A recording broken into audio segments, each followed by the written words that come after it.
Assalamu Walaikum. Hello friends, how are you? Welcome back to my another video. In this video, I am going to show you how to center align in Adobe InDesign.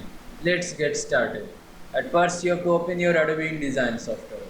Then open your document or create your document. Now you can see here are my document with some text. Now I center align on this text. At first, I have to select this text. Then go to properties option.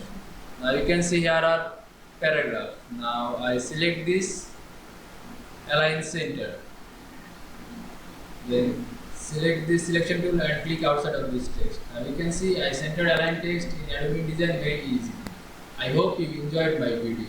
Please like, comment, share and subscribe my channel. Thanks for watching.